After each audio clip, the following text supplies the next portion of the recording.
미국인들의 구직 자신감이 12년 만에 가장 낮은 수준을 기록하면서 소비자 단기 기대 인플레이션이 0.1% 소폭 상승했습니다. 반면 3년 기대 인플레이션은 3%, 향후 5년은 2.9%로 두 지표 모두 전달과 변동이 없어 관세가 인플레이션에 미치는 영향을 일회성으로 여기고 있는 것으로 해석되고 있습니다. 도널드 트럼프 미국 대통령이 미국 내 공장 건설을 지원하기 위해 해외 전문 인력에 대한 비자 발급을 확대하겠다는 뜻을 시사했습니다. 외신은 대미 투자와 관련해 외국 기업이 전문 인력을 미국으로 데려올 경우 비자 발급을 늘리고 발급 시스템을 개편하는 방안이 검토되고 있다고 보도했습니다. 트럼프 행정부가 삼성전자와 SK하이닉스의 중국 반도체 공장에 대해 미국산 장비의 반출을 조건부로 허용하는 방안을 검토 중인 것으로 알려졌습니다. 이는 기존의 무기한 예외를 대체해 양사의 중국 공장 운영 불확실성을 완화하려는 조치로 풀이됐지만 안보와 수출 통제 기준에 따른 제한이 붙을 가능성이 있습니다. 밤사 있었던 뉴욕 증시 이슈와 국내 증시 아이디어까지 함께 모색해 보겠습니다. 출발 증시와의드 일부 진행에 이어납니다. 간밤 뉴욕 증시는 어제의 하락을 딛고 상승을 했습니다. 일단 뚜렷한 상승의 이유는 없었지만 역시나 브로드컴이 이끌어줬는데요. 이 AI 맞춤형 반도체에 대해서 계속해서 수요가 있다는 것이 입증이 됐습니다. 기술주 중심의 나스닥 지수가 최고가를 또다시 경신했습니다. 올해 들어서만 21번째 최고가 경신입니다. 이번 주는 또 물가 지표가 발표가 되죠. 10일에는 이 PPI 지표가 발표가 되고요. 11일에는 CPI 지표가 나옵니다. 지금 현재 투자자 입장에서는 금리 인하에 대한 기대감이 굉장히 높은 상황인데요. 다음 주 FOMC 회의를 앞두고 있습니다. 지금 기간에서는 블랙아웃 기간입니다. 이 페드 연준 인사들이 아무래도 이 연설들을 좀 상가하는 발언의 기간들을 갖고 있는 점까지 함께 참고를 해보시면 좋겠습니다. 그렇다면 오늘 챙겨볼 이슈들은 어떤 게 있을까요? 출발 증시와일드 1부 본격적으로 시작하겠습니다.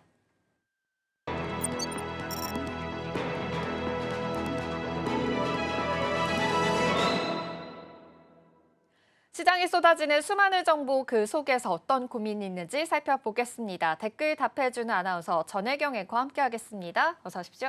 안녕하십니까? 네, 그럼 시장에는 어떤 고민이 있는지 화면을 통해서 만나보겠습니다. 외국인 기관 손잡자 코스피 힘받았다라는 댓글입니다. 네, 어제 월요일장이었죠. 코스피, 코스닥 양시장 모두 상승으로 마감을 했습니다. 그래도 좀 외국인들이 들어오는 모습으로 기대감이 더 많은 것으로 포착이 됐는데요. 구체적으로 어떤 요인들이 좀 작용했는지 어제장 마감 상황 살펴보도록 하겠습니다. 네, 이렇게 수급이 들어오면서 월요일장 코스피, 코스닥이 모두 상승 마감했습니다. 특히 코스피는 3,219포인트, 코스닥은 818선을 기록하면서 코스피 대비 코스닥이 상대적으로 강세 흐름을 이어갔습니다. 수급 동향을 살펴보시면 코스피에서는 외국인과 기관이 동반 순매수에 나섰고요. 개인은 순매도로 대응했습니다. 코스닥은 기관이 500억 원대 매수 우위를 보이면서 지수 상승을 이끌었습니다. 시가총액 상위 종목 가운데서는 미국 브로드컴의 호실적에 힘입어서 삼성전자와 SK하이닉스가 나란히 상승했습니다. LG에너지솔루션은 미국 배터리 공장 건설 증단 우려에도 불구하고 막판 매수세에 힘입어서 상승 전환했고요. 한화 에어로스페이스는 로보 양산 계약 체결 소식에 주가가 95만 원 선을 돌파했습니다. 이 업종별 흐름을 살펴보시면 정책 모멘텀이 두드러졌습니다. 건설주는 97 부동산 대책 가운데 주택 공급 확대 방안이 부각되며 중소형 건설주 중심으로 올랐습니다. 이 태양광이나 신재생 에너지주는 환경부를 기후 에너지 환경부로 확대 개편한 정책 기대감에 힘입어 상승세를 보였고요.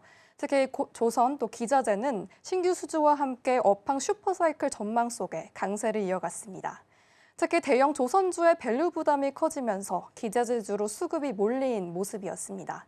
환율은 달러당 1,390원대 초반에 비교적 안정적인 흐름을 보여왔고 이 금값은 일본 이시바 시게루 총리 사퇴와 또 프랑스 총리의 신임 투표 위기 등 글로벌 정치 불확실성이 확대되면서 안전자산 선호 심리에 힘입어 상승했습니다.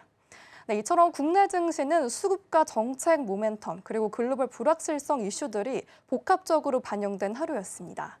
코스피와 코스닥 모두 상승세를 이어가며 투자 심리에 긍정적인 신호를 줬지만 이 각종 정치나 경제 변수에 시장은 민감하게 반응하고 있어서 그 점 유의하시면 좋겠습니다. 네, 어제 우리 증시는 이 건설주와 조선주 위주로도 상승 랠리가 펼쳐졌습니다. 특히나 코스피 시장에서는 외국인과 기관의 매수세가 이어졌다라는 점 참고해 보시면서 오늘 시장 안에서도 이러한 수급들이 들어올 수 있을지 주목을 해보시면 좋겠습니다. 그럼 이어서 다음 댓글을 통해서 어떤 고민이 있는지 살펴보겠습니다. 코스피 5천, 이번엔 진짜 현실로라는 댓글입니다. 네, 관련해서 정치적인 이슈가 계속해서 있는 상황입니다. 코스피 5천 시대로 갈 수 있을지에 대한 기대감도 있는 상황인데요. 정부가 상장 주식에 대해서 대주주 양도세 기준을 두고 기존의 10억 원 방침에서 좀 한 발 물러서는 기류가 감지가 됐습니다. 어떤 입장 변화가 있었는지 하나씩 체크해 보도록 하겠습니다. 네, 사실 아시다시피 7월 말까지만 해도 대주주 양도세 기준을 현액 종목당 50억 원에서 10억 원으로 대폭 강화하는 세제 개편안을 추진했습니다. 네, 대통령실 역시 당시만 해도 10억 원 기조를 유지하겠다는 입장이었는데요. 하지만 발표 직후 코스피가 하루 만에 4% 가까이 급락하면서 시장 충격이 컸습니다. 이 투자자들 사이에서는 정부가 코스피 5천을 외치면서도 정작 주가는 짓누르는 정책을 내놓는 것이 아니냐는 비판이 쏟아지고 있었습니다. 여기에 구윤철 부총리의 PBR 발언까지 논란이 겹치면서 분위기는 급격히 바뀌었습니다. PBR, 즉 주가 순자산 비율 언급이 시장에 불필요한 불안을 키웠다는 지적이 나오고 있자 정부 내부에서도 10억 원을 추진하는 강행하는 건 오히려 정책 신뢰를 해칠 수도 있다고 우려가 커졌습니다. 실제로 여당 의원들조차도 현행 50억 원을 유지가 필요하다는 목소리를 내기 시작했습니다. 상황이 이렇게 전환되자 이재명 대통령도 여당 대표와의 회담에서 이 대주주 기준 상향을 긍정적으로 검토하겠다고 밝혔습니다. 김민석 국무총리 역시 한국거래소를 찾아서 역대 어느 정부보다 자본시장을 존중하겠다며 시장 친화적 기조를 강조했습니다. 이런 발언들을 종합하자면 당초 10억 원 기준은 사실상 철회 수준에 들어간 것으로 보입니다. 앞으로는 현행 50억 원을 유지하거나 그 사이 구간을 세분화하는 절충안이 유력해 보이는데요. 이런 기대감 속에서 증권주나 또 저피 BR줄이 수혜를 입을 것이란 전망이 나오고 있습니다. 네, 이렇게 대주주 10억 원 세제 개편안 시장의 반발이 계속해서 있는 것으로 보입니다. 그러다 보니까 어제 증권주, 금융주 단에서도 좀 매수세가 들어오는 모습이 포착이 됐는데요. 현행 50억 원 유지가 필요하다라는 목소리가 계속해서 나오고 있는 상황이고요. 이재명 대통령 입장에서도 긍정적으로 검토하겠다라고 밝힌 만큼 앞으로의 상황들 계속해서 주시할 필요가 있어 보입니다. 그렇다면 이어서 다음 댓글을 통해서 어떤 고민이 있는지 살펴보겠습니다. 삼성 GDDR7 첫 양산, 엔비디아 2배 물량 추가라는 댓글입니다. 네, 삼성전자가 업계 최초로 GDDR7을 양산하면서 이제는 단순히 이 게임용 그래픽 메모리를 넘어서서 이 기업용 AI 워크스테이션 그리고 이 엔비디아의 AI 가속기까지 활용을 확대해 나가겠다라고 밝혔습니다. 이번 기술은 또 어떤 의미를 가지고 있을까요? 말씀하신 것처럼 삼성전자가 이번에 내놓은 최초 GDDR7은 업계 최초로 양산에 성공한 차세대 그래픽 메모리입니다. 기존 세대 대비 밀도는 50% 높아졌고 대역폭은 초당 1.92TB로 30%가량 향상됐습니다. 또 전력 효율성도 30% 이상 개선됐는데요. 그동안 그래픽 D램은 주로 게임용 그래픽 카드에만 쓰여왔지만 이제는 활용 범위가 훨씬 넓어졌습니다. 이 기업용 AI 워크스테이션을 비롯해 서버 GPU, 또 고성능 추론 AI, 과학 연산, 또 대규모 AI 모듈 학습까지 지원이 가능해진 겁니다. 특히 주목되는 건 엔비디아의 움직임입니다. 연말 출시 예정인 중국 GPU B40에 삼성의 GDDR7이 탑재된다고 하는데요. 이 B40는 미국의 수출 규제를 피하기 위해 성능을 일부 조정해 만든 중국 맞춤형 AI 가속기입니다. 이미 중국 시장의 핵심 대안으로 꼽히고 있는데요. 따라서 이번 공급은 단순히 제품 스펙을 넘어서 삼성전자가 그래픽 메모리 시장에서 확실히 주도권을 확보했다는 신호로 받아들여지고 있습니다. 네, 그렇다면 앞으로의 향후에 대한 전망도 좀 궁금해집니다. 엔비디아와의 협력이 이제는 GDDR 뿐만이 아니라 HBM 시장으로까지 이어질 수 있을 것이다라는 분석들도 나오고 있는데요. 시장은 또 어떻게 바라보고 있을까요? 긍정적인 전망이 많습니다. 실제로 엔비디아가 삼성의 GDDR7 물량을 기존보다 2배 확대 주문하면서 삼성은 이미 증산 체제에 들어갔습니다. 최소 수천억에서 많게는 조 단위 매출이 기대되는 상황인데요. 트렌드포스의 프랭크 쿵 연구원은 이 B40가 미중 규제 속에서 중국 시장의 주요 대안이 될 수 있다고 분석했습니다. 이는 곧 삼성에게도 안정적인 수요처가 생기고 지정학적 불확실성 속에서도 꾸준한 성장 모멘텀을 확보할 수 있다는 의미이기도 합니다. 또 하나 업계 관심은 GDDR7을 넘어서 고대역폭 메모리, 즉 HBM으로 이어질 가능성에 쏠려 있습니다. 삼성은 최신 1C 또 공정 기반의 HBM4를 준비하고 있는데요. 성능 평가가 기대 이상이라는 분석이 나오고 있습니다. 만약 이번에 쌓은 협력이 HBM4까지 연결된다면 삼성에게는 메모리장 판도를 바꿀 수 있는 반전의 기회가 될 것이란 전망도 나오고 있습니다.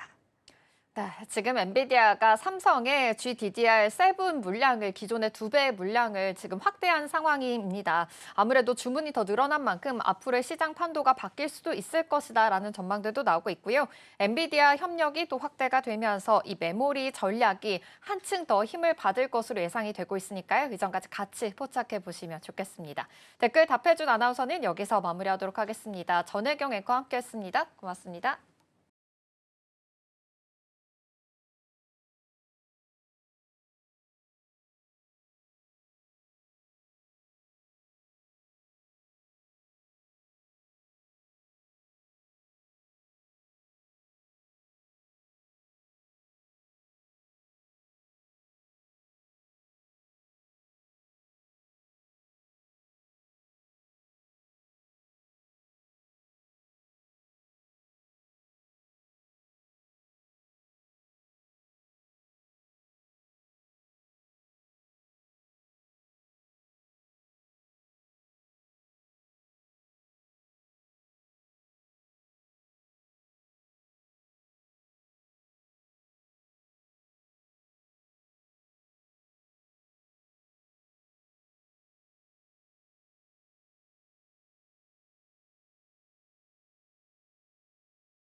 시시각각 변하는 시장의 흐름, 서울경제는 어떤 뉴스에 주목하고 있을까요? 이 시각 서울경제는 시작하겠습니다. 김고은 앵커와 함께하겠습니다. 어서 오십시오. 안녕하세요.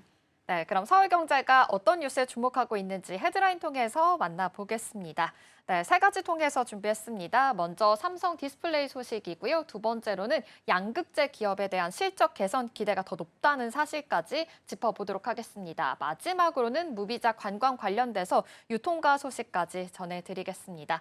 그럼 첫 번째 이슈 살펴보겠습니다.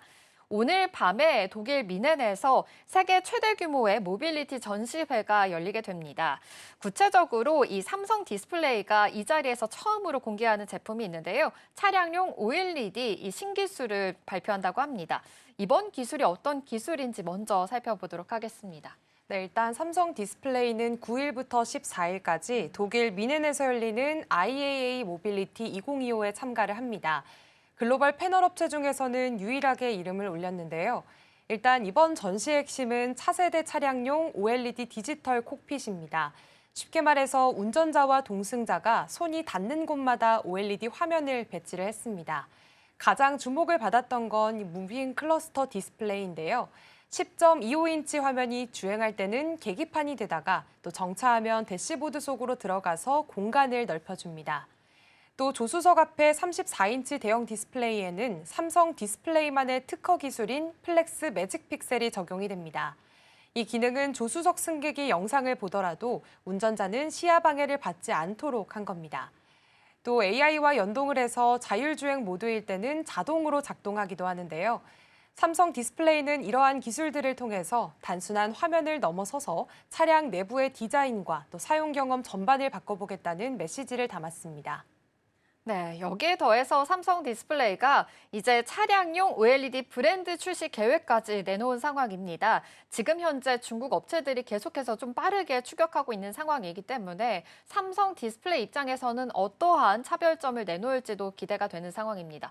어떻게 좀 분석을 해볼 수가 있을까요? 네, 일단 삼성 디스플레이는 이번에 처음으로 차량용 OLED 브랜드를 공개했습니다. 그 이름은 바로 드라이브인데요. 이 드라이브는 디자인과 신뢰성, 안전 기술, 화질, 그리고 확장성까지 총 5가지의 키워드를 갖고 있습니다. 이제 여기에서 가장 중요한 포인트가 바로 중국과의 차별화입니다. 중국 업체들은 아직까지는 LCD 중심이기 때문에 OLED 품질이나 신뢰성에서는 한계가 있다는 평가들이 많습니다. 반대로 삼성 디스플레이는 수십억 대 스마트폰에서 OLED를 공급하면서 그동안 쌓아왔던 경험들이 있고요. 또 그 경험을 통해서 얻은 품질 관리 능력이 큰 강점으로 꼽히고 있습니다. 또 7인치부터 17인치까지 정말 다양한 크기의 OLED를 규격화한 OTS 솔루션까지 선보이게 되면서 이제는 완성차 맞춤형 플랫폼을 통째로 제공한다는 점에서 차별점도 갖추게 됐습니다. 네, 그렇다면 여기에서 삼성 디스플레이의 실적까지 한번 따져보도록 하겠습니다. 여전히 애플에 대한 의존도가 높다라는 분석들이 나오고 있는데요. 오늘 밤이죠. 애플의 아이폰 17 시리즈가 출시가 됩니다. 여기에 더해서 내년에는요. 애플이 폴더블 아이폰까지 공개를 하게 되는데요. 아무래도 삼성 디스플레이 실적 안에 좀 애플이 많다 보니까 실적에 대한 향상도 기대해봐도 괜찮을까요? 네, 맞습니다. 사실 삼성 디스플레이의 실적은 애플과 때려야 뗄 수가 없는 관계인데요. 매출의 90% 이상이 중소형 OLED에서 나오고 있는데 그중 상당 부분이 아이폰 패널에서 나오고 있습니다. 올해 상반기 영업이익은 9,630억 원으로 전년보다 29% 줄었습니다. 그리고 3분기에도 스마트폰 수요 부진과 패널 가격 하락 때문에 회복이 쉽지 않은 상황으로 보여지고 있습니다. 하지만 2026년, 그러니까 내년부터는 반전 카드가 있는데요. 애플이 처음 내놓는 폴더블 아이폰 때문입니다. 삼성 디스플레이가 이 폴더블 아이폰에 OLED 패널을 단독으로 공급을 하게 되면서 출하량 전망이 800만 대에서 1000만 대까지 상향이 됐습니다. 증권가에서는 이 덕분에 2026년 영업이익이 올해보다는 19% 이상 늘어날 거라고 바라보고 있습니다. 즉 단기적으로 봤을 때는 올해까지만 해도 좀 업황부진을 피하기는 어렵겠지만 애플 효과가 본격화되는 2026년부터는 성장 궤도에 재진입할 가능성이 크다는 얘기입니다. 이제 여기에다가 앞서 말씀드린 차량용 OLED까지 더해지게 되면서 삼성 디스플레이는 차량용 OLED와 또 애플의 투트랙 성장 전략까지 노리고 있습니다. 네, 말씀해 주신 대로 삼성 디스플레이 계속해서 새로운 전략들을 내놓고 있는 상황입니다. 오늘 밤부터 열리는 최대 규모의 모빌리티 전시회에서 차량용의 OLED 신기술을 선보일 예정입니다. 이 기술이 시장에서 어떻게 반응하게 될지 지켜보시면 좋겠고요. 앞으로도 이 폴더블 아이폰의 공개로 인해서 실적 향상에 대한 모멘텀까지 작용할 수 있으니까요. 이전까지도 같이 생각해 보시면 좋겠습니다. 그럼 이어서 다음 이슈 체크해 보겠습니다. 최근 배터리 소재 기업들 가운데서 특히 양극재 업체들을 중심으로 해서 실적 개선에 대한 기대감이 커지고 있는 상황입니다. 이런 배경에는 어떤 흐름들이 나타나고 있는지 먼저 살펴보도록 하겠습니다. 네, 일단 우선 크게 두 가지 요인들이 있는데요. 바로 리튬 가격 반등과 또 유럽 전기차 회복에 대한 기대감입니다. 먼저 리튬 가격부터 살펴보겠습니다. 지난 6월까지만 해도 톤당 5만 8천 위안대였는데 9월 초에는 7만 3천 위안까지 올랐습니다. 불과 석 달 만에 24%나 뛴 건데요. 이 배경에는 중국 CATL의 채굴 중단이 있었습니다. 이 회사가 장시성 광산에서 리튬 생산을 멈췄는데 이곳은 전 세계 생산량의 약 3% 정도를 차지합니다. 공급이 줄면서 자연스럽게 리튬 가격이 오르게 된 거고요. 양극재 업체 입장에서는 미리 확보했던 원료로 제품을 만들기 때문에 원가는 그대로인데 판매 가격은 오르게 되다 보니까 수익성이 좋아질 수밖에 없는 구조가 만들어졌습니다. 이제 여기에다가 유럽 시장도 긍정적인 신호들을 주고 있습니다. 올해 상반기 전기차 판매량이 119만 대를 넘어서면서 전년보다 25%가 늘었습니다. 특히 미국과 다르게 관세 부담이 없는 유럽 쪽 수출이 늘어나게 되면서 국내 양극재 기업들에게는 더 좋은 환경이 만들어지고 있습니다.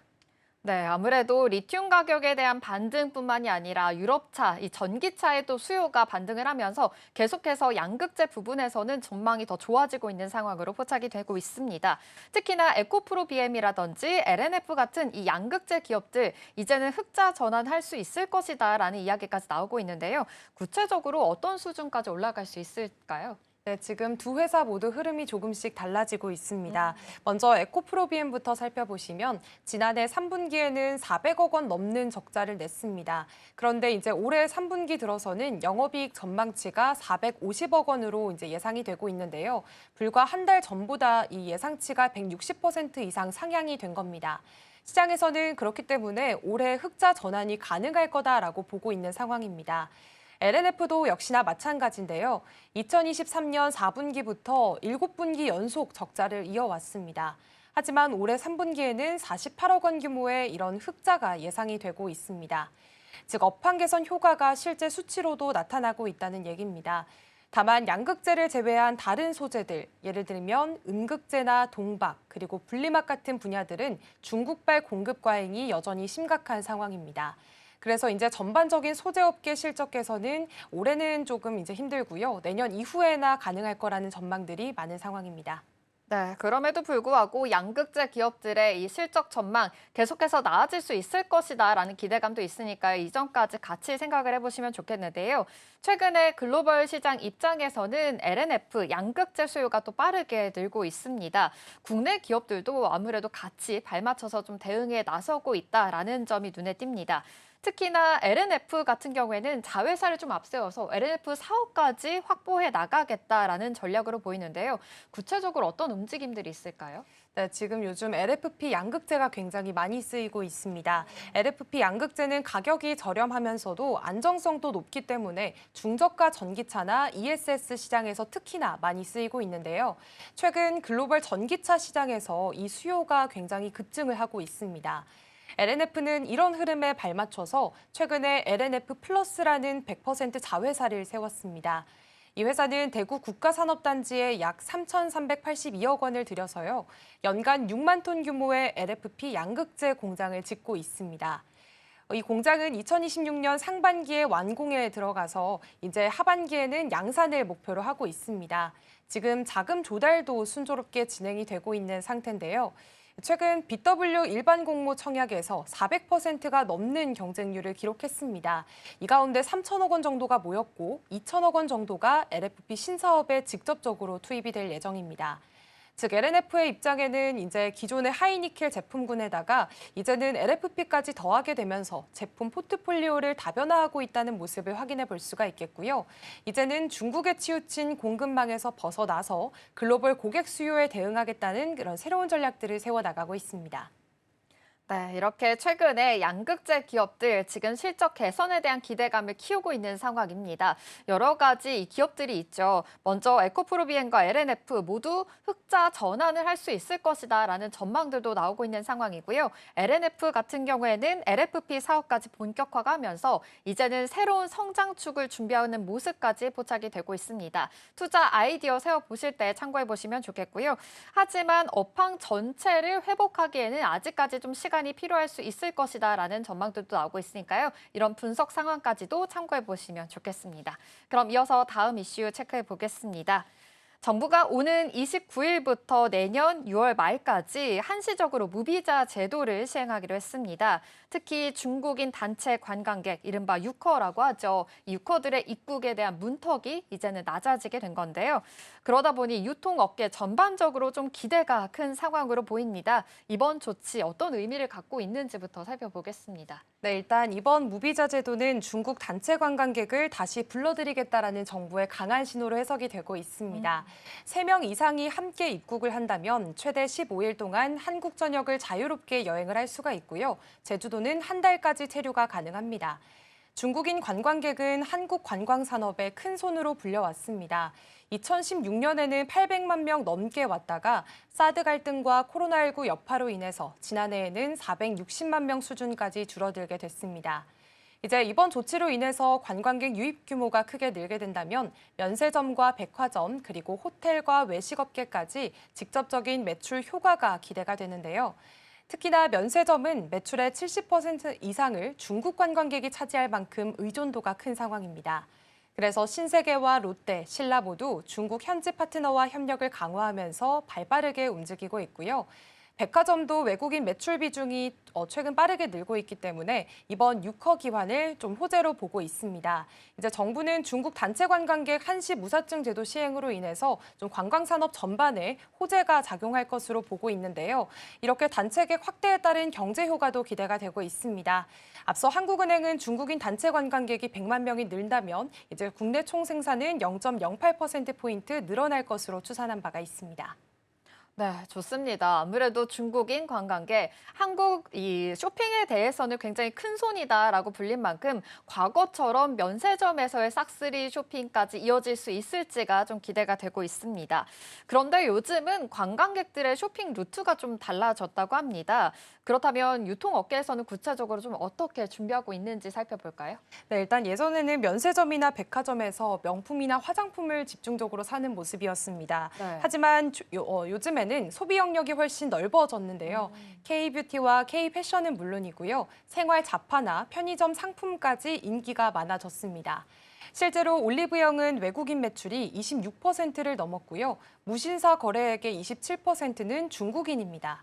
다이소도 외국인 결제가 50% 이상 늘면서 이른바 올다무가 새로운 쇼핑 명소로 떠오르게 됐습니다. 프랜차이즈 업계도 발빠르게 대응을 하고 있습니다. 이 메가 MGC 커피는 알리페이와 손을 잡고 QR코드 결제 시스템을 전국 매장에 순차적으로 확대할 계획이고요. 스타벅스 코리아는 이미 지난해 5월 알리페이를 도입한 데 이어서 이제 같은 해 11월에는 위챗페이까지 적용을 한 상태입니다. 이 백다방까지도 중국 결제 시스템을 확대하고 있는 모습인데요. 여기에다가 호텔 업계도 이제 국경절 연휴를 앞두고 예약률이 95% 이상으로 꽉 찼습니다. 패키지 상품과 중국 관광객들이 선호하는 메뉴들을 준비하고요. 여기에다가 할인 혜택까지 함께 준비를 하게 되면서 중국 관광객들 손님 맞이에 나서고 있습니다. 네, 이렇게 무비자 입국뿐만이 아니라 사실 또 10월 초에는 국경일까지 맞게 됩니다. 그러다 보니 중국인에 대한 관광객들이 더 많이 들어올 수 있을 것이다라고 전망을 하고 있는 상황인데요. 이렇게 유커 기한에 대한 신호탄이 될 수 있을지 지금 지켜보면 좋을 것 같습니다. 그렇다면 면세점뿐만이 아니라 호텔 같은 이 대표적인 좀 수혜 업종들의 전망은 또 어떻게 바라보면 좋을까요? 네, 일단 시장에서는 이번 조치를 유커 특수의 출발점으로 바라보고 있습니다. 특히나 호텔이나 카지노 업종이 대표적인 수혜주로 꼽히고 있는데요. 실제로 파라다이스 주가는 지난 한 달 사이 19% 넘게, GKL도 9% 가까이 상승을 했습니다.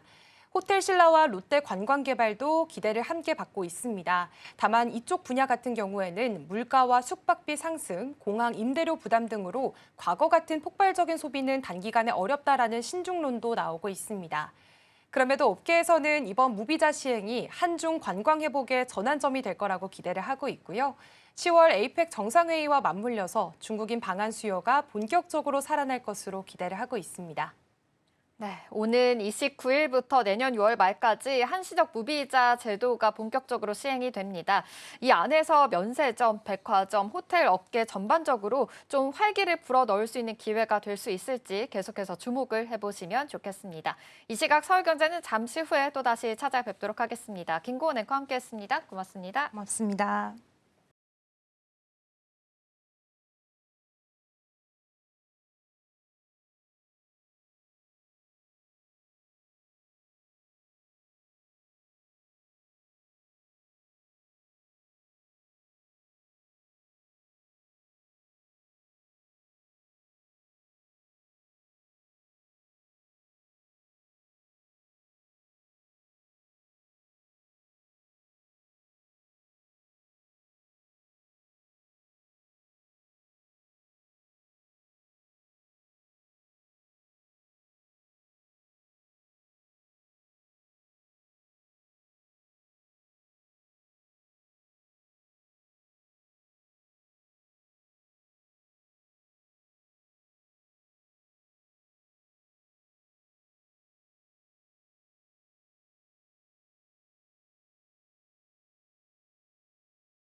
미국인들의 구직 자신감이 12년 만에 가장 낮은 수준을 기록하면서 소비자 단기 기대 인플레이션이 0.1% 소폭 상승했습니다. 반면 3년 기대 인플레이션은 3%, 향후 5년은 2.9%로 두 지표 모두 전달과 변동이 없어 관세가 인플레이션에 미치는 영향을 일회성으로 여기고 있는 것으로 해석되고 있습니다. 도널드 트럼프 미국 대통령이 미국 내 공장 건설을 지원하기 위해 해외 전문 인력에 대한 비자 발급을 확대하겠다는 뜻을 시사했습니다. 외신은 대미 투자와 관련해 외국 기업이 전문 인력을 미국으로 데려올 경우 비자 발급을 늘리고 발급 시스템을 개편하는 방안이 검토되고 있다고 보도했습니다. 트럼프 행정부가 삼성전자와 SK하이닉스의 중국 반도체 공장에 대해 미국산 장비의 반출을 조건부로 허용하는 방안을 검토 중인 것으로 알려졌습니다. 이는 기존의 무기한 예외를 대체해 양사의 중국 공장 운영 불확실성을 완화하려는 조치로 풀이됐지만 안보와 수출 통제 기준에 따른 제한이 붙을 가능성이 있습니다. 스페이스X가 미국 이동통신사 에코스타의 무선 주파수 라이선스를 170억 달러, 하나로 23조 6천억 달러에 인수하는 계약을 체결했다고 밝혔습니다. 스페이스X는 이번 인수로 업그레이드된 레이저 위성을 구축하고 이동통신망 규모가 기존 대비 100배 이상 확대될 것이라고 밝혔습니다.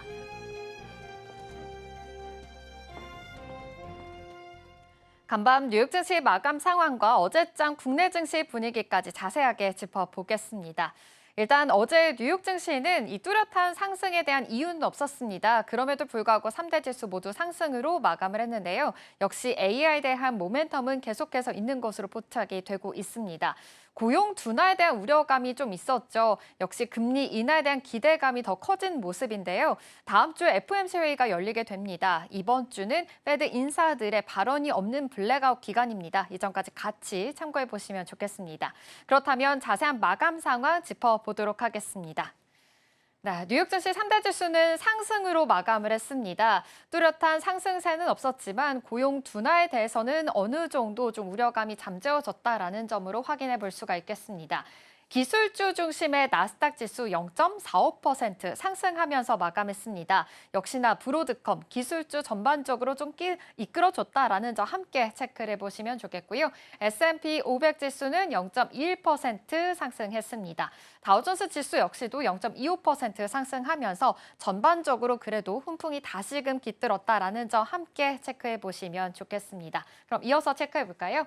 미 10년물 국채 금리는 0.98% 하락하면서 4.4%대에서 거래가 됐고요. 역시 필라델피아 반도체 지수는 견조한 흐름을 가졌습니다. 0.84% 상승하면서 기술주 또 AI 모멘텀들은 계속해서 잘 흘러가고 있다라는 점 확인해 보시면 좋겠습니다.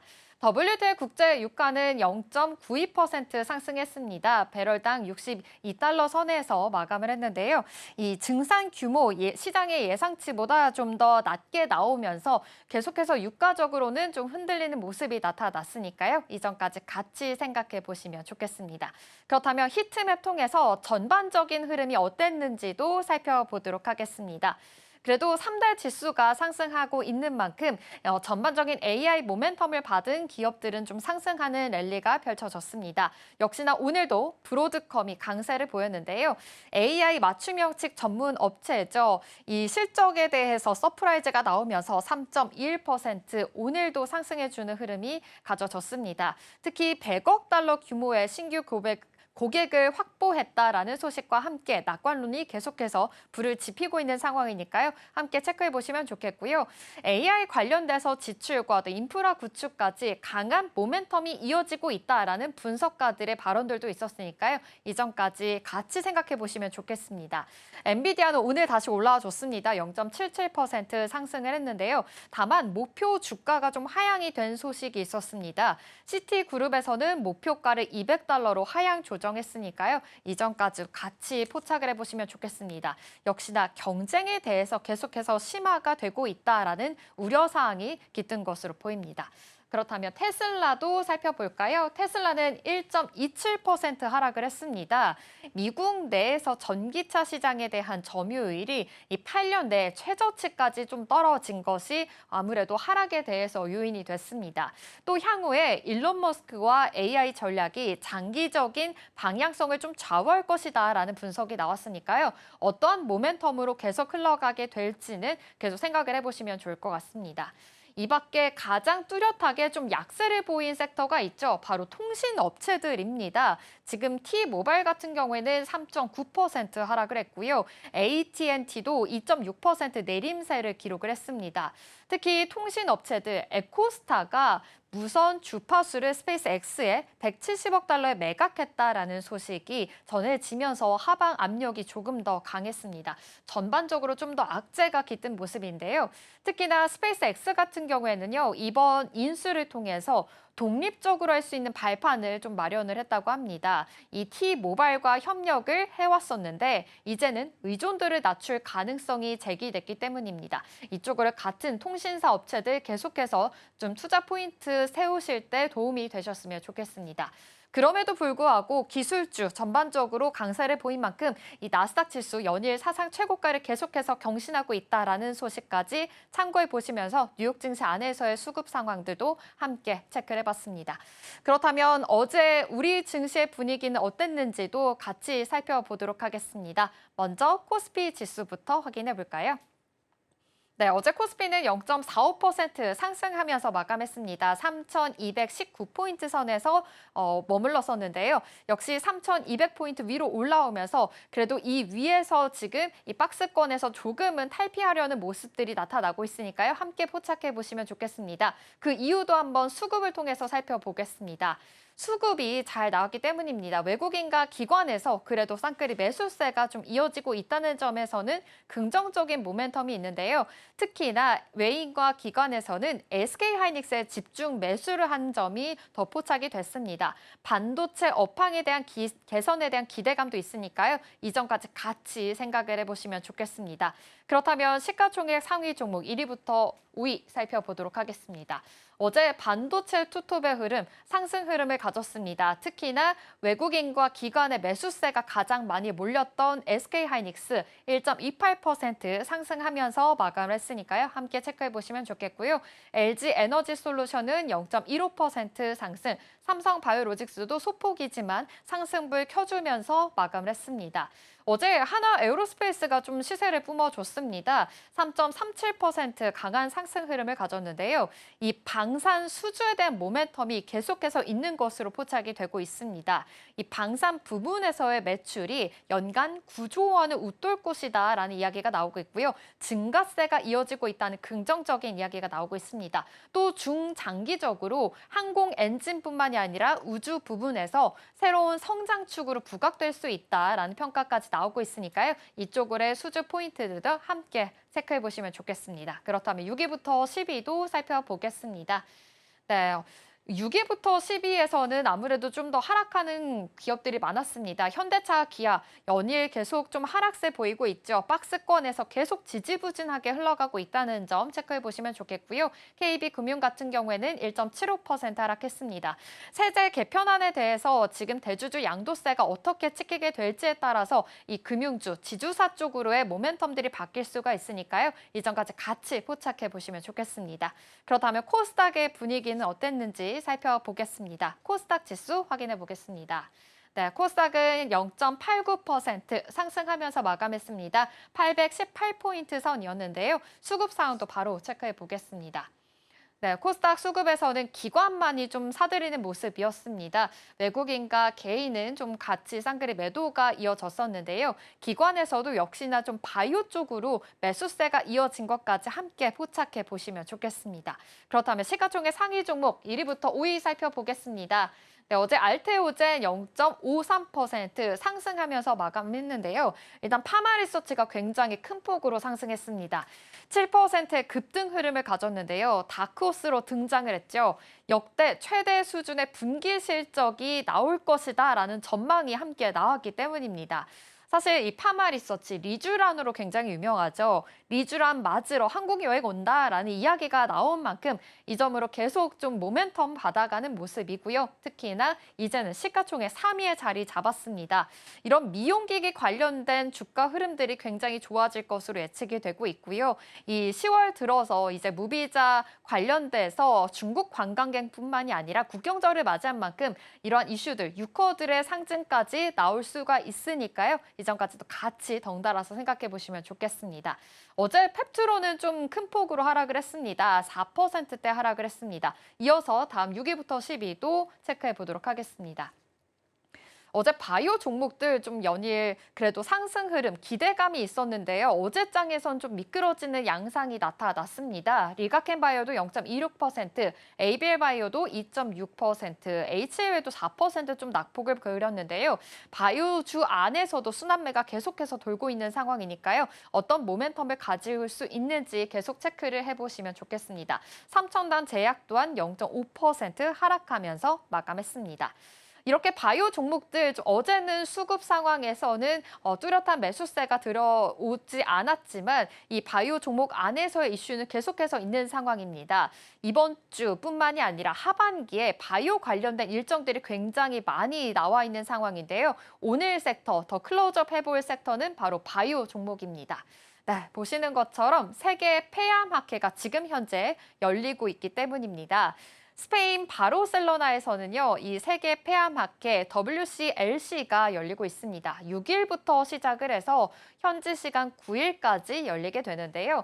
이 학회 전 세계 100개국이 참여하고 있고요. 7,000명이 넘는 폐암 전문가들이 모이는 가장 큰 국제 행사가 열리고 있습니다. 글로벌 제약사뿐만이 아니라 바이오 기업들, 최신의 임상 데이터를 또 발표를 하면서 새로운 패러다임을 또 보여주는 자리이기 때문에 계속해서 좀 관심을 많이 받고 있는 이런 학회다라는 점 함께 체크를 해보시면 좋겠습니다. 우리나라 기업들도 가 있습니다. 아무래도 성과를 알리면서 국제 시장에 대해서 진출에 대해서 발판을 마련하고자 하는 이야기가 많이 나오고 있으니까요. 이 점까지 같이 생각해 보시면 좋겠는데요. 그렇다면 우리나라 기업들 어떤 기업들이 갔는지 먼저 체크해 보도록 하겠습니다. 먼저 첫 번째 기업으로는 유한양행이 가 있습니다. 역시 이 폐암 관련돼서 신약인 렉나자가 계속 좀 관심을 받고 있는 상황이죠. 이 학회 안에서도 새로운 임상 성과를 공개했습니다. 유한양행에서는요, 존슨앤존슨과 함께 렉나자와 리브리반트 병용 요법에 대해서 임상 3상에 대한 후속 데이터를 발표를 했습니다. 비교 대상은요, 아스트라제네카의 타그리소입니다. 이 타그리소의 단독 치료 환자들의 중앙 생존 기간은 약 36개월 수준으로 집계가 됐는데요. 이 렉나자의 병용군은 아직 중앙값에 도달하지 않을 만큼 생존 기간이 굉장히 길어지고 있다는 점이 눈에 띕니다.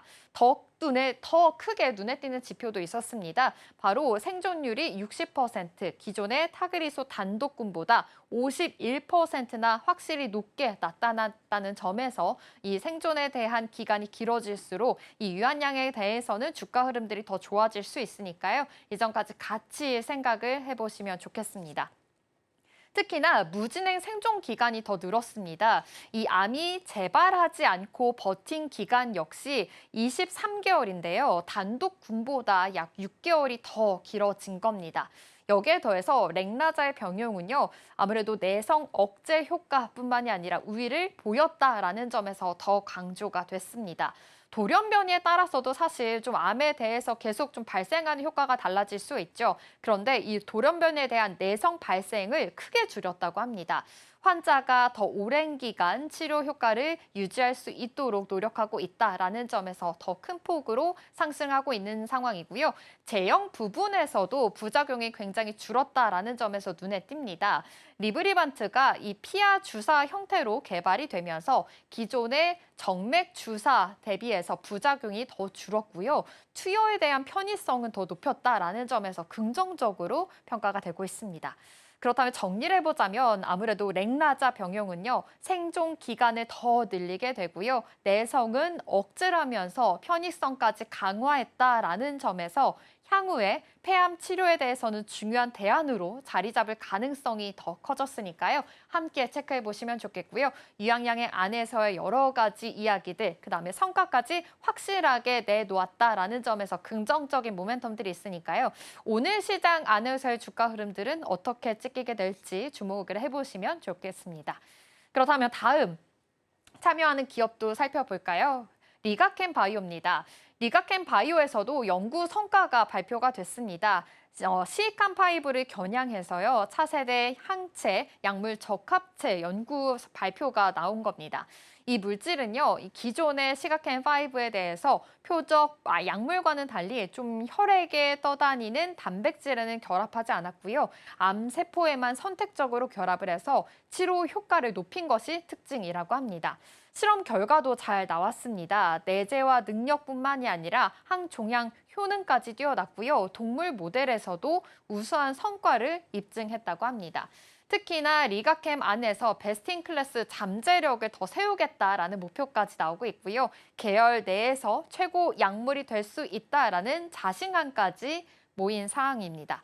그리고 2027년에는 글로벌 임상에 대해서 진입을 목표로 하고 있는 상황이니까요. 이 개발에 관해서는 가속화할 것이다라는 모멘텀이 계속 작용하고 있으니까요. 리가캠 바이오 안에서의 모멘텀 앞으로 어떻게 작용하게 될지 지켜보시면 좋을 것 같습니다. 일단 시칸5에 대해서 타격 효과가 있고 암세포에서만 지금 선택적인 결합이 지금 계속해서 진행이 될 것이고 우수한 결과까지 입증했다라는 학회 소식까지 전해드리겠습니다. 그럼 마지막 기업도 한번 살펴볼까요? 네, ST큐브입니다.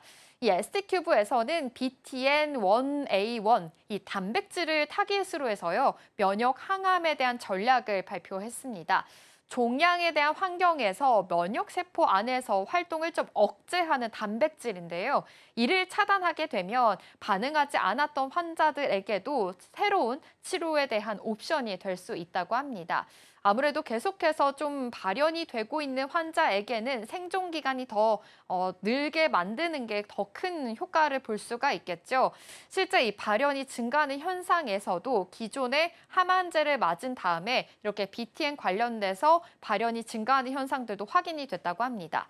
역시 치료가 난치성 비소폐 폐암 환자들에게는 조금 더 새로운 희망이 될 수 있다라는 결과까지 나오고 있는 상황이니까요. 이 안에서 ST큐브 안에서의 모멘텀까지 같이 체크를 해보시면 좋겠습니다. 이렇게 이번에 세계 폐암학회에서는요, 국내 기업들의 공개한 성과들이 굉장히 많습니다. 임상 데이터 발표에 그치지 않고 앞으로도 기술 이전뿐만이 아니라 공동 개발 그리고 시장 확대까지 이어질 가능성이 크니까요. 이 점 같이 포착해 보시면 좋겠고요. 이 제약바이오 산업 안에서도 이 글로벌 무대에서 본격적으로 좀 존재감을 키워나갈 수 있을 것이다라는 의미로 볼 수가 있으니까요. 같이 이 안에서의 모멘텀들 체크를 해보시면 좋겠습니다. 이렇게 폐암학회가 진행되고 있고 세 가지 기업 안에서도 이러한 성과들을 내놓았다라고 발표가 잘 진행이 됐습니다.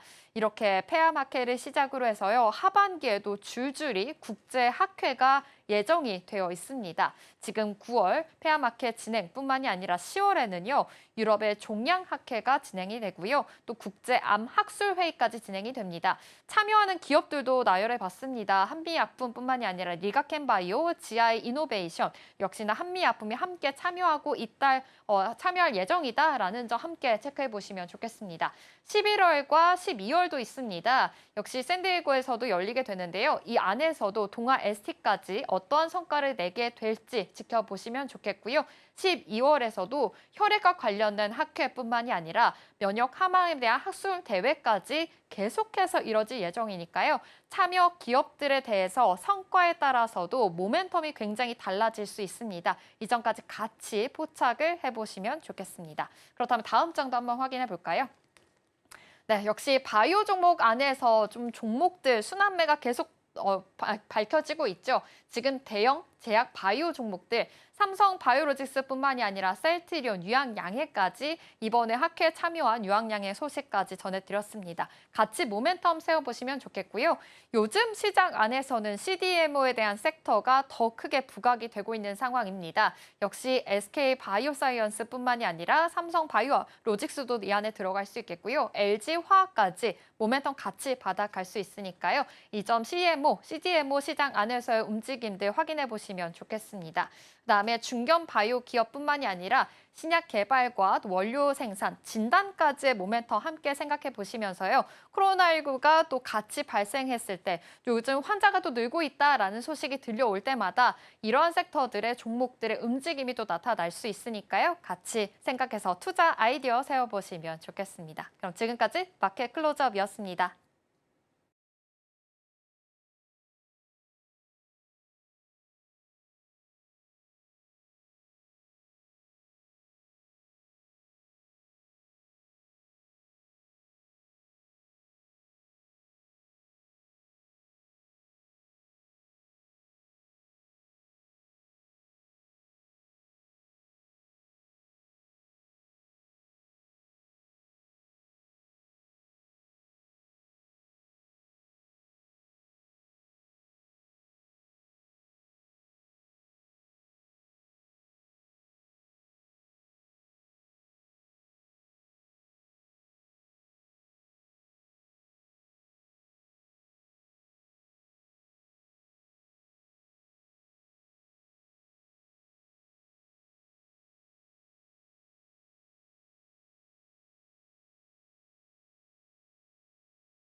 월요일 정규장 마감 이후 시장은 어떤 흐름을 보였을까요? 애프터마켓에서 눈에 띄었던 종목들, 오늘 장에서는 어떤 힌트를 줄 수 있을지 함께 살펴보겠습니다. 먼저 상승률 상위 종목부터 함께 살펴보겠습니다. 오리엔탈 전공 상한가를 달성했습니다. 메타 바이오메드 역시도 28% 넘는 급등세가 표현됐고요. 세진중공업 쪽에서는 24% 넘는 상승세, LNC 바이오도 20% 조금 못 미치는 수준으로 상승 마감했습니다. 마지막으로 IMBDX 역시도 11% 넘는 상승분로 마감했습니다. 그렇다면 다음으로 하락률 상위 종목도 함께 체크해 보겠습니다. 먼저 펩트론의 경우에는 4%대 하락 마감했고요. ABL 바이오와 두산 에너빌리티 쪽으로는 각각 1%대가 넘는 하락부를 키워냈습니다. 마지막으로 하나오션과 HD 한국조선해양 역시도 1% 못 미치는 수준의 하락불로 마감했습니다. 그렇다면 애프터마켓에서 투자자들의 시선이 향했던 종목들, 그 이슈를 자세히 살펴보겠습니다. 넥스트 트레이딩 지금 시작합니다.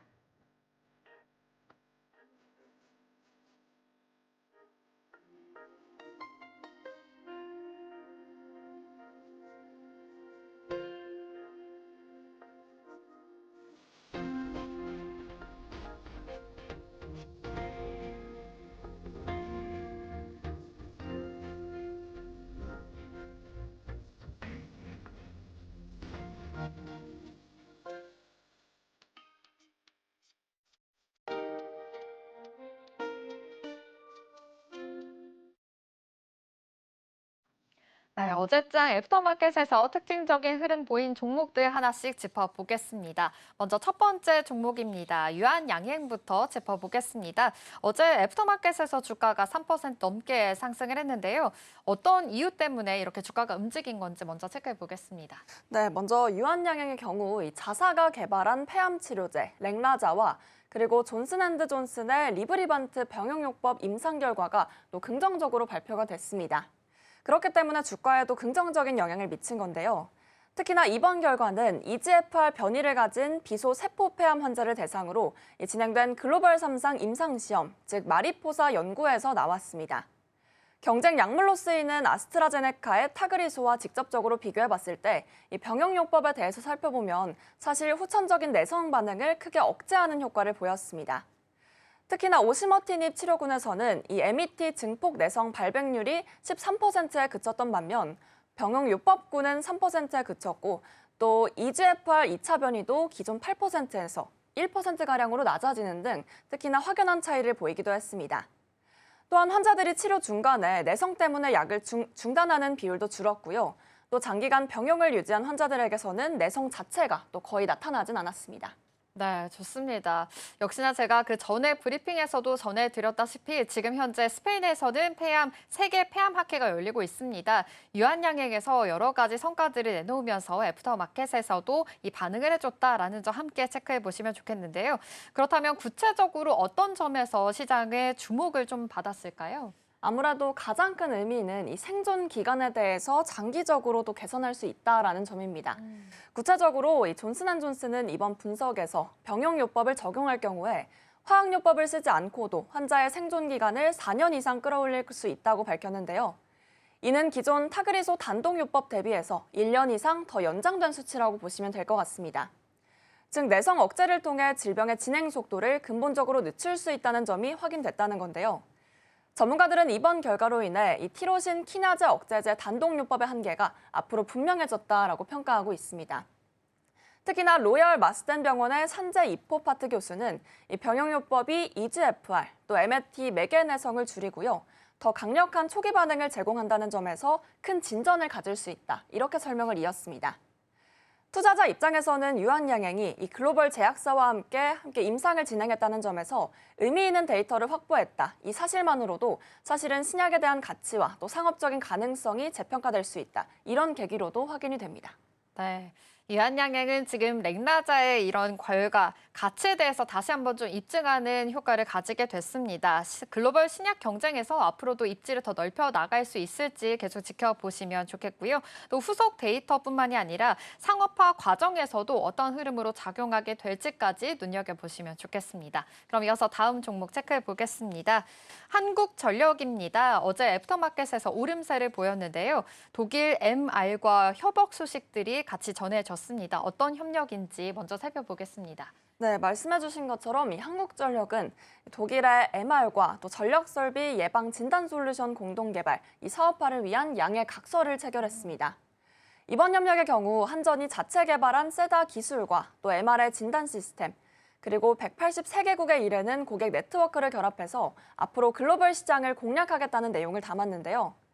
특히나 이 세다는 전력 설비 상태를 실시간으로 점검해 고장을 찾아낼 수 있고요. 또 한전은 이를 통해서 매년 15건 이상의 고장을 또 사전에 예방하기도 했습니다. 2021년 도입 이후 지금까지를 살펴보면 약 1,000억 원의 예산 절감 효과를 거뒀다고 하는데요. 여기에 더해서 최근에는 또 국내 업체와 함께 협업하는 시스템을 적용해서 말레이시아 실증 사업에도 함께 수주하며 해외 진출에도 속도를 내고 있습니다. 이런 성과들이 이번에는 이 MR과 협력으로 또 유럽을 비롯한 더 큰 시장으로 확대될 수 있다. 이런 점에서 투자자들의 시선이 쏠린 것으로 보입니다. 네, 지금 이렇게 말씀해 주신 대로 한국전력, 지금 MR과 전력사비 관련돼서 예방 진단에 대한 솔루션 공동 개발에 대한 양해 각서를 체결한 소식입니다. 그렇다면 MR은 이 변압기 핵심 부품 기업으로도 알려져 있는데요. MR이 가진 글로벌 네트워크가 어떤 의미를 또 가지고 있을까요? 네, MR이 가진 글로벌 네트워크 쪽으로도 말씀해 주신 것처럼 또 짚어볼 필요가 있겠는데요.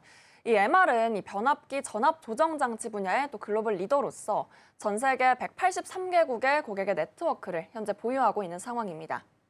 이 말은 곧 한전이 보유한 예방 진단 기술을 MR의 시스템과 함께 결합을 해서 단기간에 폭넓게 또 해외 고객사들에게 선보일 수 있다라는 새로운 길이 열렸다고 표현해 보시면 될 것 같은데요. 한전 관계자도 이번 협력이 앞으로 한국 예방진단 기술의 유럽 시장 진출을 다양하게 알릴 수 있는 출발점이 될 수 있다라고 강조하기도 했습니다. 즉 기술력과 또 글로벌 영업망을 합친 이 시너지 효과가 가장 기대되는 대목이고요. 또 시장에서는 바로 이 부분들을 긍정적으로 계속 평가하면서 또 계속해서 애프터마켓에서 한국전력의 주가가 상승세를 보였던 것으로 또 풀이되고 있습니다. 네, 한국전력 입장에서는 유럽 시장에 대한 진출을 알리는 출발점이다라는 해석들이 나오고 있고요. 요즘 AI 시대인 만큼 전력에 대한 필요성이 계속해서 대두가 되고 있습니다. 주가 상승에 대해서도 모멘텀들 계속 작용하고 있으니까요. 함께 포착해 보시면 좋겠습니다. 그럼 이어서 다음 종목 체크해 보겠습니다. 이번에는 하락한 종목 알아보도록 하겠습니다. 하나오션인데요. 주가가 약세를 보였습니다. 아무래도 이 최근에 발생한 거제 사업장에 대한 사고가 좀 영향을 계속 주고 있는 걸까요? 네, 맞습니다. 하락의 배경에는 이 거제에서 발생한 조선소 외국인 감독관 추락 사망 사고가 사실은 어느 정도 미쳤다라고 시장은 분석을 하고 있습니다. 네. 구체적으로 짚어봤을 때 고용노동부는 이번 사건에 대해서는 중대재해처벌법 적용을 전제로 현재 수사에 착수하고 있는 상황이죠. 그렇기 때문에 이 피해자가 브라질 국적이지만 사고 발생지는 어쨌든 한국이기 때문에 또 속지주의 원칙에 따라 국내 형법이 그대로 적용이 되고 있습니다. 사고 이후에 하나오션은 곧바로 대표이사 명의의 사과문을 발표했고 또 재발 방지 대책을 약속했지만 지역사회 반응은 싸늘한 상황을 보였는데요. 그 이유는 아무래도 이 사고가 지금이 처음이 아니기 때문입니다. 그렇기 때문에 주가에도 또 영향을 미친 거고요.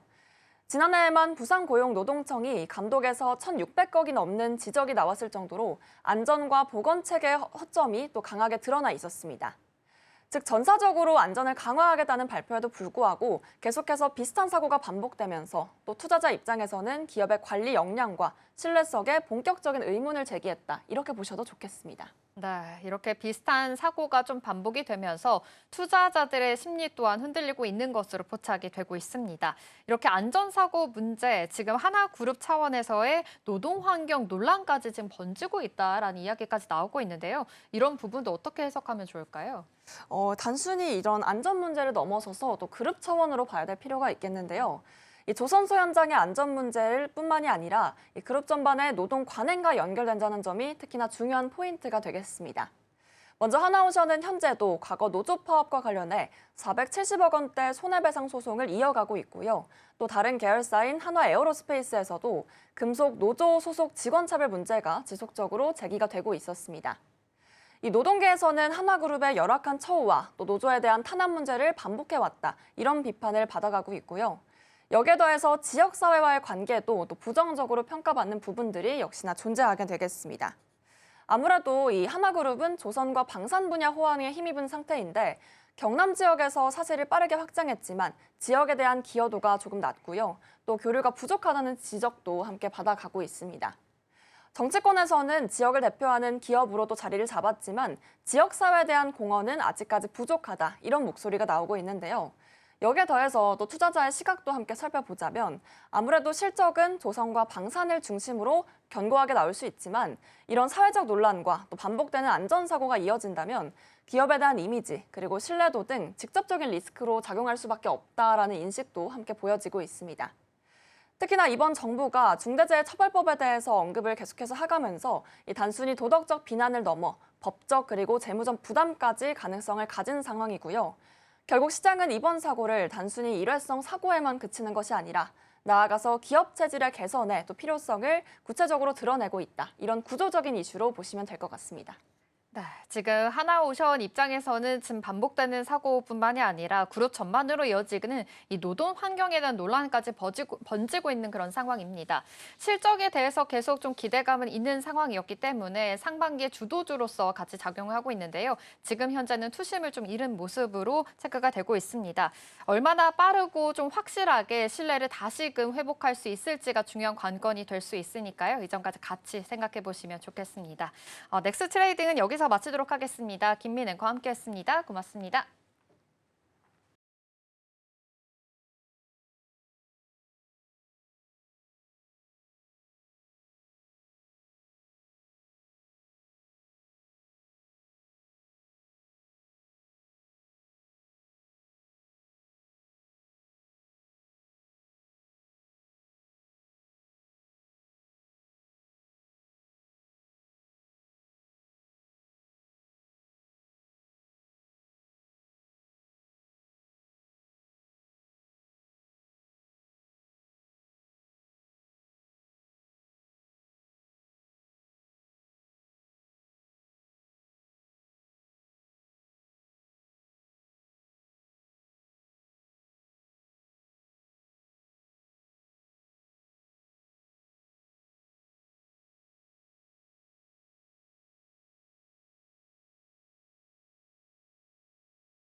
그럼 이어서 이 시각 서울경제는 시작하겠습니다. 김고은 앵커 함께하겠습니다. 어서 오십시오. 안녕하세요. 네, 그럼 서울경제가 어떤 뉴스에 주목하고 있는지 헤드라인 통해서 만나보겠습니다.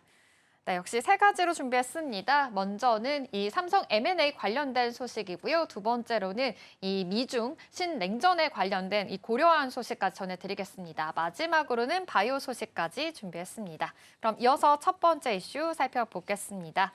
이 삼성전자가 8년 만에 다시 인수합병 시장에 돌아왔다라는 소식입니다. 이번에는요, 초대형 반도체 기업들을 사들이는 방식이 아니라 온 디바이스 AI를 중심으로 해서 전략적인 투자가 눈에 띄는 상황입니다.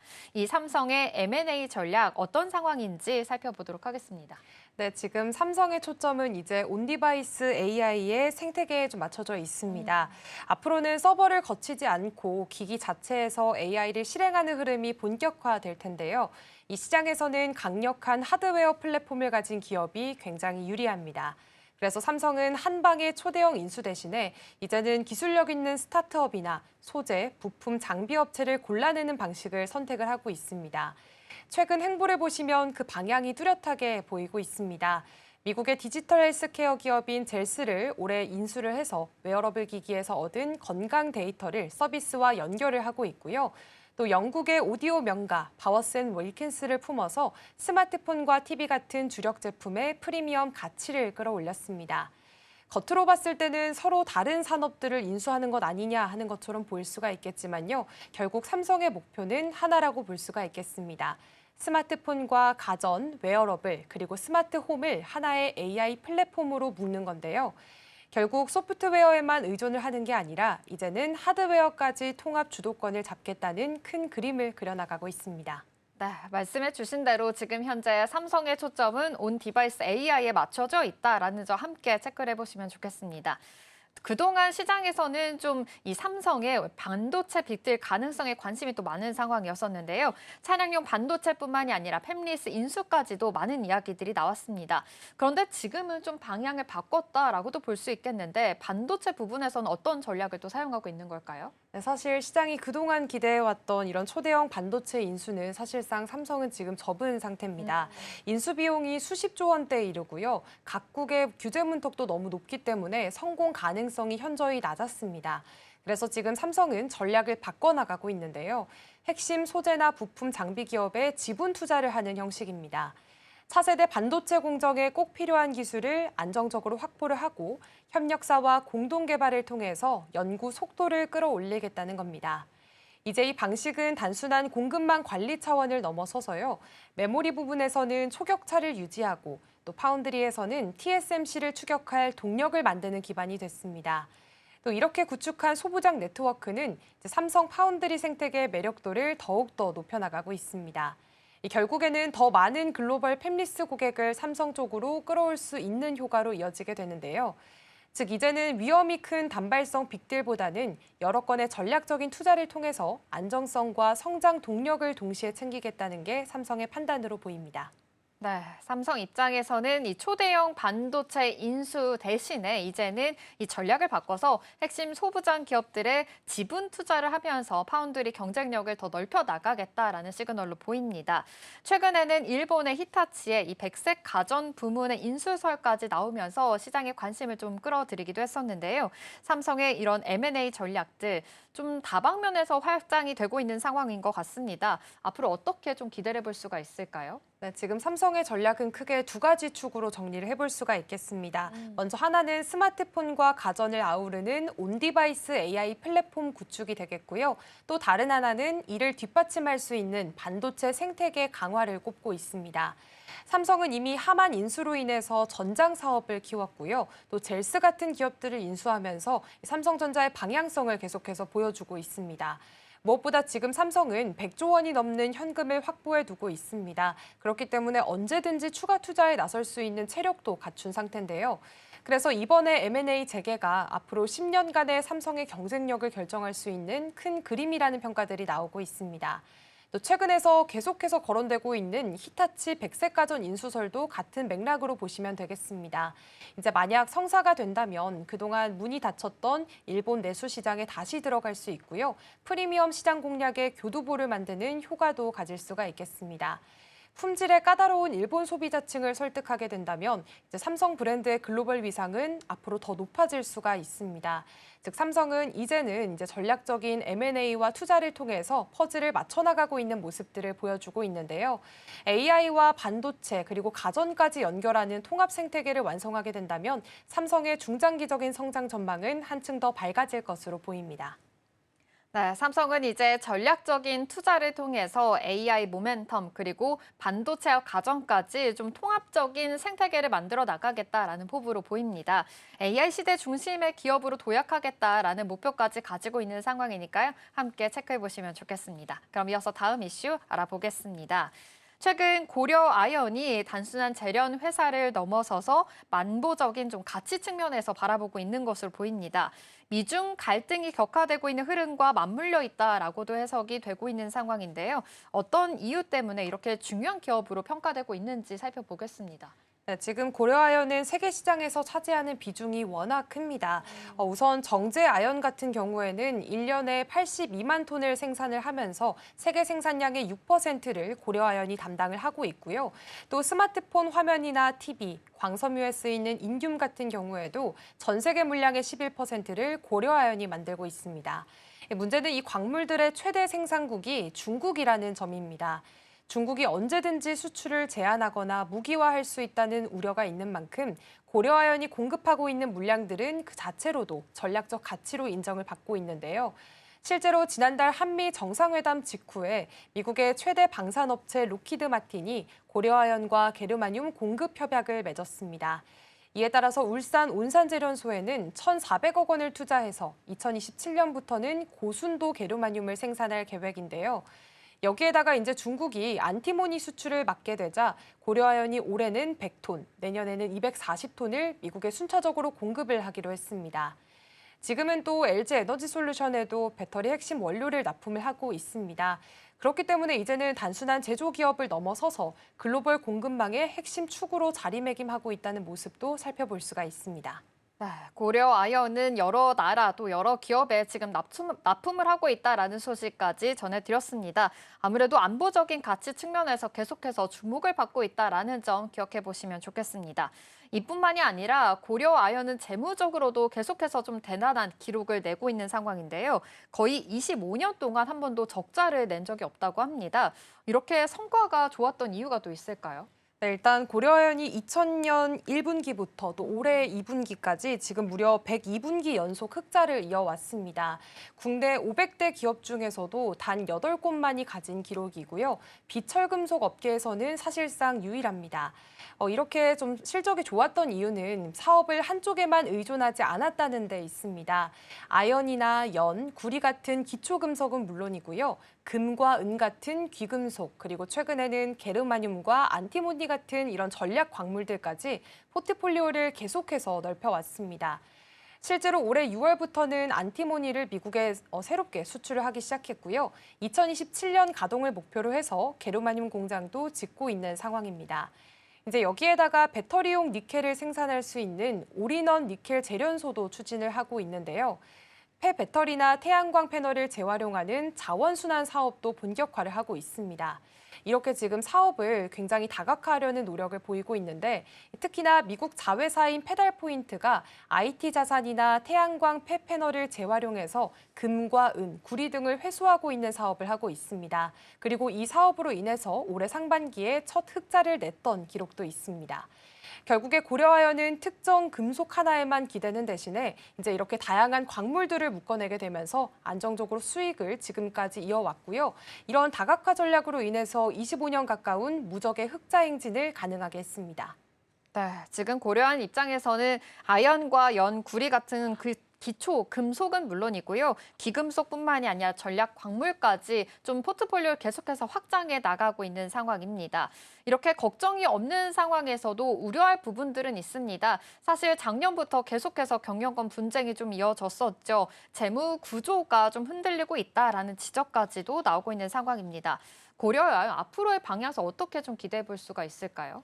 네, 지금 경영권 분쟁이 생각보다 길어지면서 네. 재무지표에 부담이 된 건 사실입니다. 부채 비율은 1년 만에 2배 가까이나 뛰었고요. 영업이익률도 6%대로 내려가게 됐습니다. 다만 ROE는 개선이 되면서 주가는 오히려 1년 새 30% 이상이나 올랐는데요. 앞으로는 두 가지가 핵심으로 꼽히고 있습니다. 먼저 전략 광물을 미국에 지금처럼 안정적으로 공급을 해 나가면서 글로벌 공급망에서 입지를 조금 더 키워 나가야 합니다. 또 다른 하나는 신재생 에너지, 2차 전지, 자원 순환 같은 신사업으로 사업 영역을 넓혀야 하는데요. 이제 여기에다가 정부의 관리도 앞으로는 강화될 전망입니다. 하이니켈 전구체 기술, 지금 이 고려아연이 갖고 있는 이 기술은 이미 국가 핵심 기술로 지정이 됐고요. 안티모니 재련 공법도 지정 심사 중에 있습니다. 만약 외국 자본이 고려아연에 대해서 적대적인 M&A를 시도를 하더라도 산업부 승인 없이는 지금 불가능한 상황이 됐습니다. 그래서 단기적으로 봤을 때는 경영권 분쟁이라는 변수가 남아있긴 하지만 장기적으로는 안정성과 성장성이 함께 기대된다라는 평가들이 많은 상황입니다. 네, 고려아연 아무래도 이 경영권 분쟁에 대한 리스크는 있지만 글로벌적으로 공급망을 계속해서 넓혀 나가고 있는 상황입니다. 어떤 방향으로 성장하게 될지 눈여겨보시면 좋겠습니다. 그럼 이어서 다음 키워드로 넘어가 보겠습니다. LNC 바이오의 주가가 요즘 무섭습니다. 어제도 16% 급등하는 흐름을 가졌는데요. 이 차세대 스킨 부스터 리투오가 아무래도 주목을 받고 있는 상황입니다. 연말까지 2배 이상 늘릴 것이다라는 전망까지 나오고 있습니다. 이렇게 빠르게 확산되고 있는지 이유부터 살펴보도록 하겠습니다. 네, 일단 리투오의 핵심은 기존 제품과는 완전히 다른 방식에 있습니다. 일반적인 스킨 부스터는 피부에 수분을 채워주거나 콜라겐 생성을 간접적으로 유도하는 데 그쳤는데요. 리투오는 아예 피부의 뼈대 역할을 하는 ECM을 직접 보충을 하게 됩니다. 이 ECM에는 콜라겐과 엘라스틴 같은 성분이 들어 있습니다. 이게 나이가 들면서 줄어들면 피부가 처지고 주름이 생기는 그런 원리인데요. 리투오는 이 성분 자체를 채워주게 되다 보니까 단순한 보습을 넘어서 피부 구조를 되살린다는 평가를 받고 있습니다. 그렇기 때문에 이런 차별화로 출시된 지 1년도 안 돼서 거래처가 벌써 1,000곳을 넘어섰고요. 연말에는 2배인 2,000곳까지 늘어날 것으로 보고 있습니다. 지금 이렇게 신뢰들이 계속해서 더해지게 되면서 시장은 빠르게 커져 나가고 있고요. 회사 측은 생산 라인을 늘리고 추가 제조 시설까지 착공에 들어간 상태입니다. 네, 이제는 해외 시장까지 더 공략해 나가겠다라는 것으로 보입니다. 속도를 내고 있다라고 알고 있는데 구체적으로 어떤 전략들을 세우고 있을까요? 네, 지금 해외 전략도 아주 공격적으로 진행을 하고 있는 모습입니다. 먼저 싱가포르에서는 이미 품목 허가를 받았고요. 현지 의사들을 대상으로 심포지엄도 열었습니다. 아시아 의료미용의 허브에서 긍정적인 반응을 얻었다는 점이 큰 의미를 지니고 있습니다. 또 동남아와 남미 여러 나라에서도 지금 인허가 절차를 밟고 있습니다.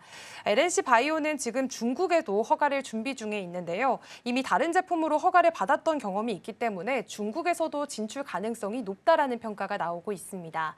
전략도 뚜렷합니다. 지금 국내에서는 인체 조직 기반 제품으로 승부를 보고 있고요. 해외에서는 규제가 비교적 덜 까다로운 의료기기 버전으로 시장을 넓히겠다는 겁니다. 이렇게 병행을 한다면 글로벌 확산 속도를 크게 앞당길 수 있다는 전망들도 나오고 있습니다.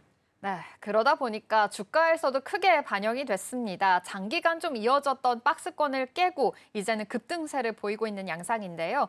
투자자들이 주목할 만한 그런 포인트들은 또 어떤 게 있을까요? 네, 최근 주가도 굉장히 빠르게 치솟았죠. 지난주에는 상한가까지 치솟았는데 우선 투자자들이 핵심으로 보는 포인트는 크게 두 가지입니다. 우선 리투오 하나만으로도 내년에 지금 수천억 원 규모의 시장을 소화할 수 있다는 점이고요. 두 번째로는 리투오의 성공이 단순히 신제품 효과에만 그치지 않는다는 겁니다. LNC 바이오가 가진 ECM 플랫폼의 가능성을 보여줬다는 점에서 지금 굉장한 긍정적인 점수를 받고 있습니다. 수요가 너무 빠르게 늘다 보니까 일시적으로는 품절 사태도 발생을 하고 있습니다. 회사는 그렇기 때문에 생산 라인을 2교대로 돌리고 있고요. 연말에는 새로운 공장 가동을 목표로 준비 중에 있습니다. 네, LNC 바이오 계속해서 빠르게 성장하고 있는 기업입니다. 주가 흐름들도 무섭게 치솟고 있으니까요. 함께 포착해 보시면서 투자 포인트들 세워보시면 좋겠습니다. 이 시각 서울경제는 여기서 마무리하도록 하겠습니다. 김고은 앵커와 함께했습니다. 고맙습니다. 고맙습니다. 출발 증시월드 1부가 준비한 소식은 여기까지입니다. 본 방송에서 제공하는 정보는 투자 판단을 위한 조언일 뿐 해당 종목의 가치와 수익률을 보장하지 않습니다. 이어지는 출발 증시월드 2부도 많은 시청 바랍니다. 함께해 주신 여러분 고맙습니다.